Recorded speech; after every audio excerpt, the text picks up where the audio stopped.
Hello there and welcome to Nightline. I'm Nakia Basharudin. The headlines. Sri Lanka attacks, 7 suspects arrested, over 200 dead. New Johor Exco lineup to be revealed Monday.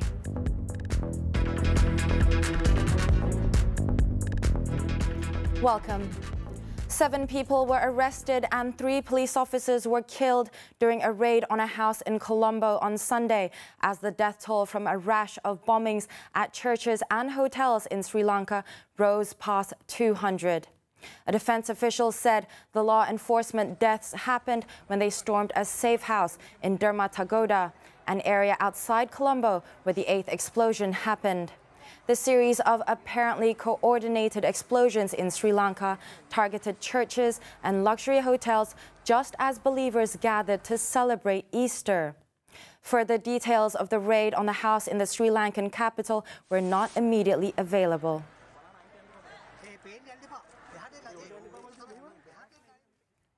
The blast in Sri Lanka that killed at least 207 people and hundreds more wounded on Easter Sunday left the entire country in a state of lockdown.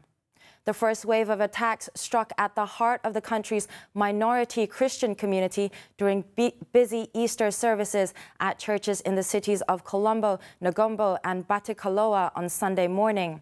Additional blasts ripped through 3 high-end hotels, the Shangri-La, Cinnamon Grand and Kingsbury, all in the capital city of Colombo. A 7th and 8th blast at a hotel in front of the Dewihala Zoo in Dewihala, Mount Lavinia, and at a private house in Mahawila Gardens in Dermatagoda occurred Sunday afternoon. There was, however, no immediate claim of responsibility. Amateur videos and images circulating on social media as well as local news stations show extensive damage at all churches targeted in the near-simultaneous attacks. Much of this church's roof in Colombo, the St. Anthony Church, was blown out in the explosion, with roof tiles and splintered wood littering the floor, as well as pools of blood in between wounded worshippers. The Sri Lankan government on Sunday declared a curfew with immediate effect following the attacks. Ruwan Wijewardena, the Minister of Defence, said investigations had established that suicide bombers were responsible for the majority of the morning's bombings and that the wave of attacks was the work of a single group. Government officials also said major social media networks and messaging apps, including Facebook and WhatsApp, have been blocked inside the country to prevent misinformation and rumors. Meanwhile, Sri Lanka's Prime Minister Ranil Wickremesinghe condemned the attacks on Sunday as cowardly and said the government was working to contain the situation.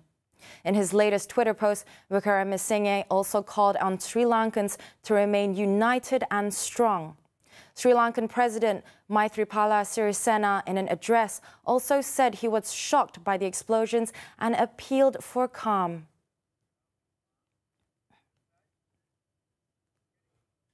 Now, Wisma Putra, in a statement on Sunday, confirmed that so far no Malaysians were reported to be among the fatalities following the explosions in Sri Lanka. The Foreign Ministry also said Malaysia strongly condemns the attacks and hopes that those responsible for this barbaric crime be brought to justice. It also said the country extends condolences and prayers to the victims and families affected by the horrific attack. The ministry also advised Malaysians in the vicinity of these areas to exercise caution and to monitor the latest developments from local authorities. The High Commission of Malaysia in Colombo is also closely monitoring the situation. Those who require assistance can also contact the High Commission via phone numbers or email as shown on your screen.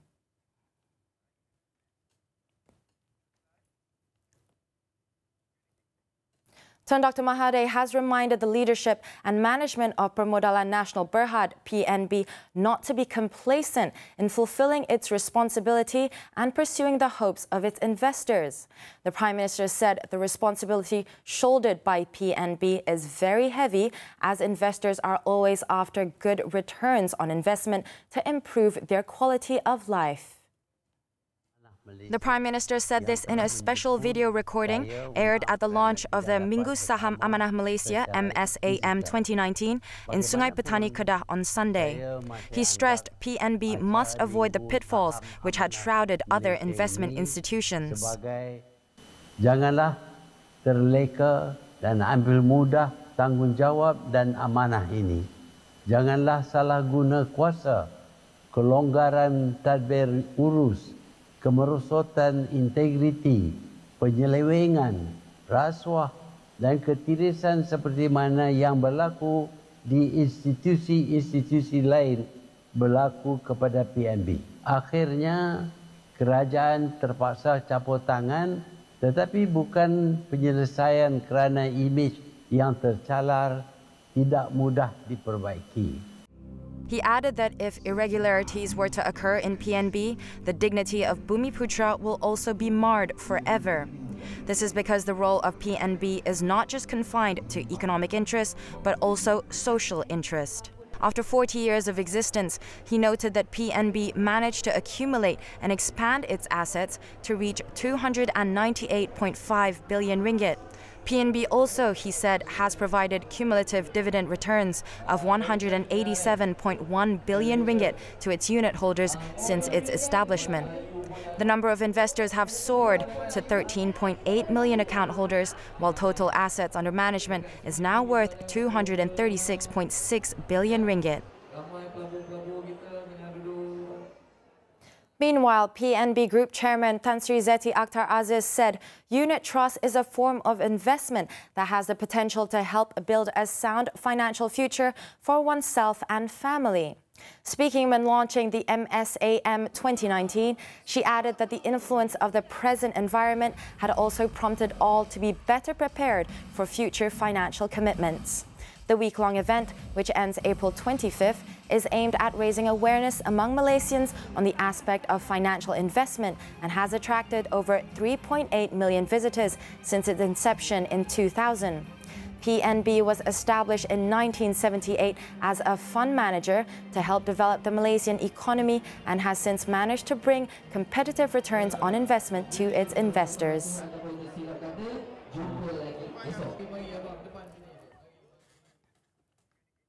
The new lineup of the Johor State Executive Council is likely to be announced on Monday. Johor Pakatan Harapan Chairman Tan Sri Muhyiddin Yassin said the list was submitted to the Sultan of Johor, Sultan Ibrahim Almarhum Sultan Iskandar, during an audience at Istana Pasir Pelangi earlier on Sunday.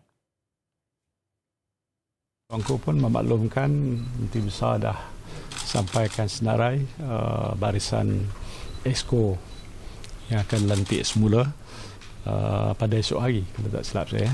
Dah diperkenankan dan saya bersyukurlah bermakna selepas terbentuknya barisan Exco dipimpin oleh Menteri Besar, maka pentadbiran negeri akan dapat berjalan dengan lebih lancar. Also present at the audience with the Johor Sultan was newly appointed Johor Menteri Besar Dr. Sahruddin Jamal, who is also Johor Bersatu Secretary. Tan Sri Muhyiddin, who is Bersatu President, was met after meeting Dr. Sahruddin at the Menteri Besar's office in Kota Iskandar on Sunday.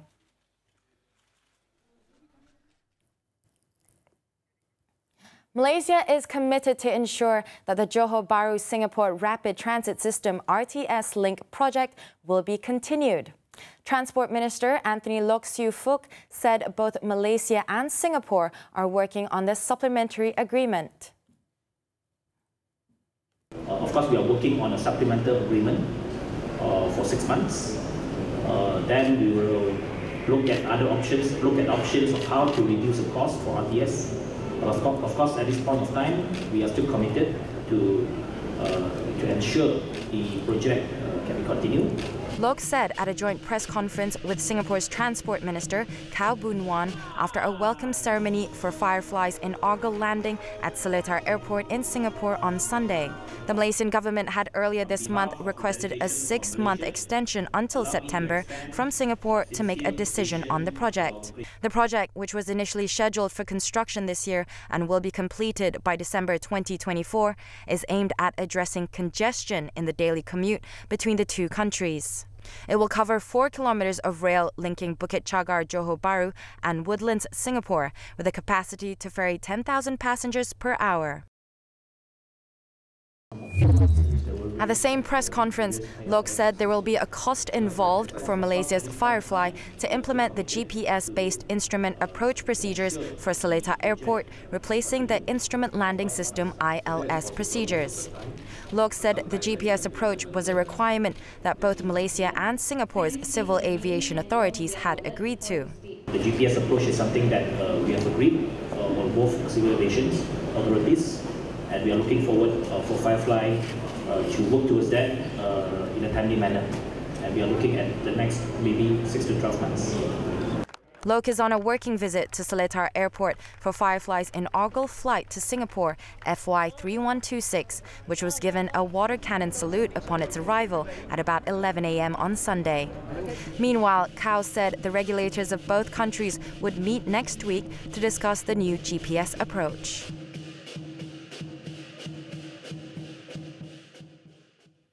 Five more enforcement officers from the Pulau Pinang Road Transport Department, JPJ, were remanded on Sunday to facilitate investigations by the Malaysian Anti-Corruption Commission for allegedly protecting lorry drivers who violated traffic laws, especially overloading. The remand order, beginning 7 days, was issued by Magistrate L. Umadevi. The 5 officers were among 22 Pulau Pinang personnel aged between 32 and 55 who were called up to the state MACC office at Jalan Sultan Ahmad Shah on Saturday to record their statements on the matter. However, 17 of them were released on bail. 2 days ago, 23 of the 24 enforcement officers from the state who were remanded by the MACC last Wednesday were released on bail, while the other is still detained as the investigation on the officer has still not been completed.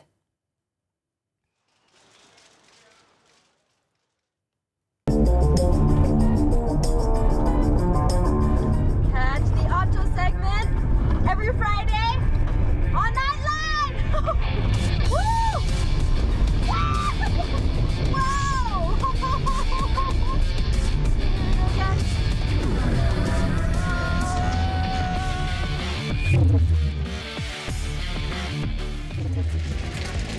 When we come back, cops seized 2.5 million ringgit worth of shabu in Kedah. Don't go away.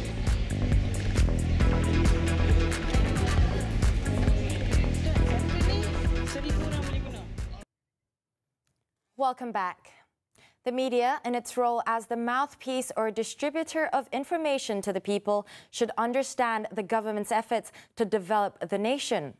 Deputy Prime Minister Datuk Sri Dr. Wan Azizah Wan Ismail, who hosted a tea party with some 300 media practitioners on Sunday, admitted that it was normal for people to have high expectations of Pakatan Harapan after it took over the country's administration from the previous government, which ruled for 61 years. I just want an understanding. Kita boleh mengkritik, namun kita mesti lihat juga faktanya. Kita boleh menyoal, namun kita ada juga dengan kekuatan kita, kekuasaan. Your power comes with responsibility. Datuk Sri Dr. Wan Azizah said the government always respected the media's role, including in exposing the 1MDB scandal and other cases, to the extent that there were media organizations which were closed down and journalists who lost their jobs. She added the media should cooperate with the government in developing the nation towards the new Malaysia that everyone dreamed of.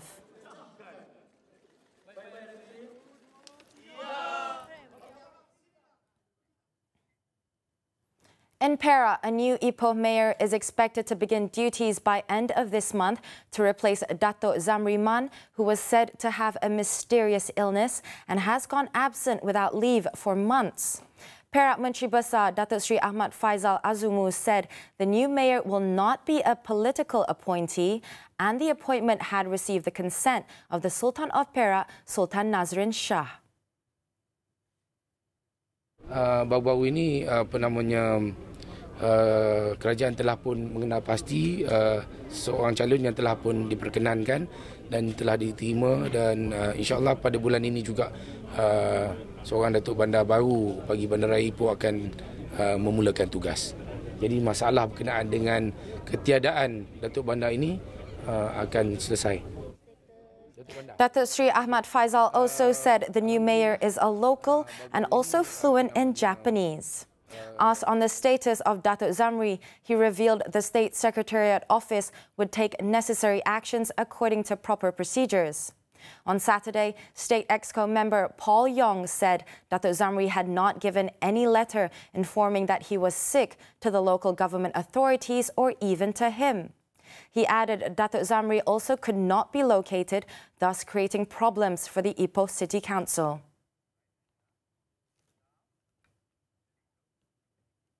In Kedah, police arrested a man and seized 21 kilograms of shabu, valued at 2.5 million ringgit at the Sungai Petani Utara Toll Plaza on Thursday, the biggest drug seizure for Kedah police this year.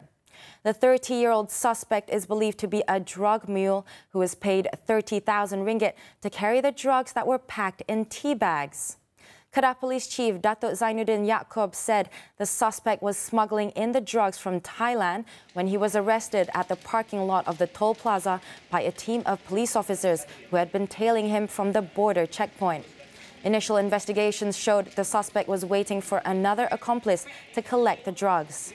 The suspect has been remanded for 7 days to assist in the probe for drug trafficking.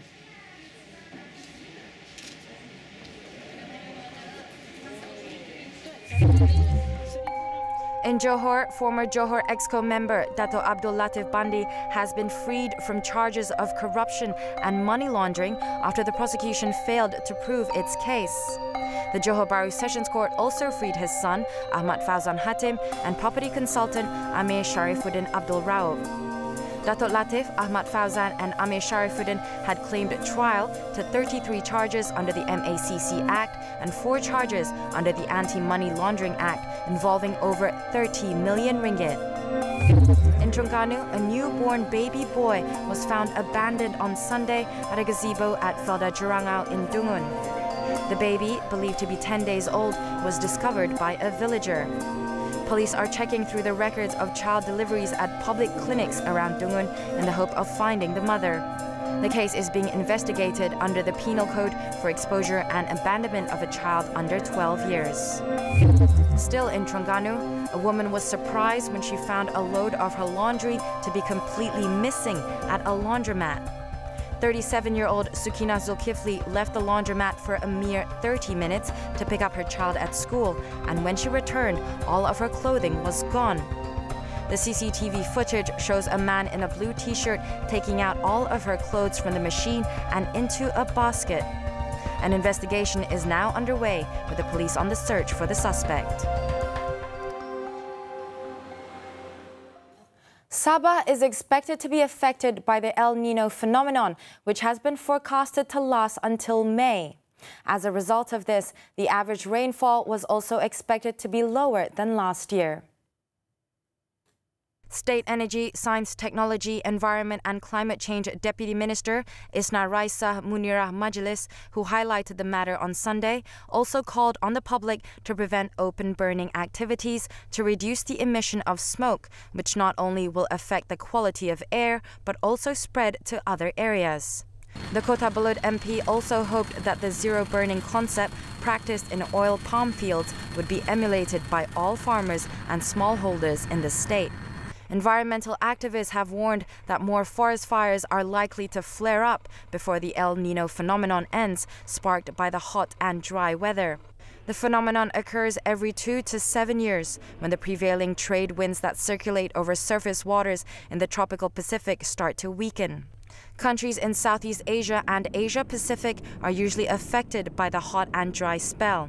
For Malaysia, it means less rainfall, especially in Sabah and Sarawak, which are closer to the Pacific Ocean, and could lead to water supply problems due to low water levels at some dams. When we return, hundreds arrested for shutting down parts of London. We'll be right back.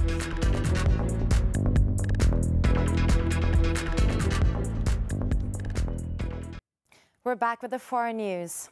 Environmental protests in London rumbled on into its 6th day on Saturday, bringing the total number of arrests to 718. Some 28 people have been charged in relation to the rally, which have caused disruption for commuters. Police had been trying to confine the protests to one site at Marble Arch, but protesters ignored the threat of arrests and continued to block other sites, including Waterloo Bridge, Oxford Circus and Parliament Square. It was reported that currently 1,500 police officers, up from 1,000 previously, are working to clear the roads. Many protesters are using the tactic of lying down on the ground when approached by the police, and this forces the authorities to remove them for their safety. The large number of arrests has created a logistical problem for the police in terms of cell space. The protests are organized by the campaign group Extinction Rebellion, calling on the British government to reduce net greenhouse gas emissions to 0 by 2025 and stop what it calls a global climate crisis.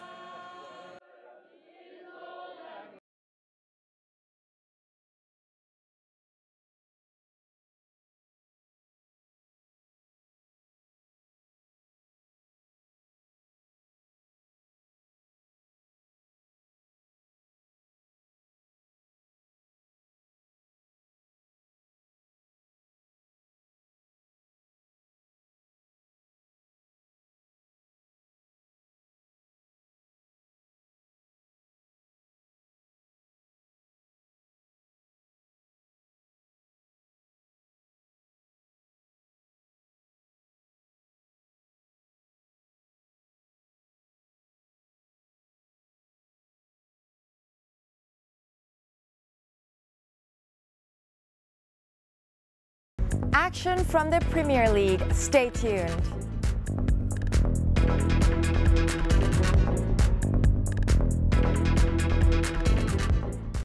We're back with sports, the Malaysian Premier League.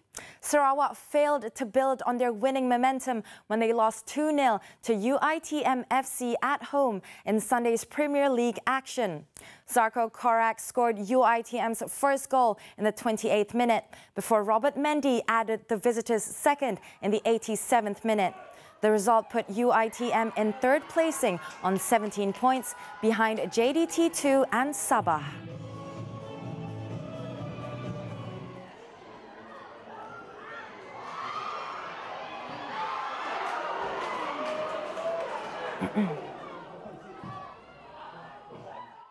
That sports item wraps up Nightline this time around.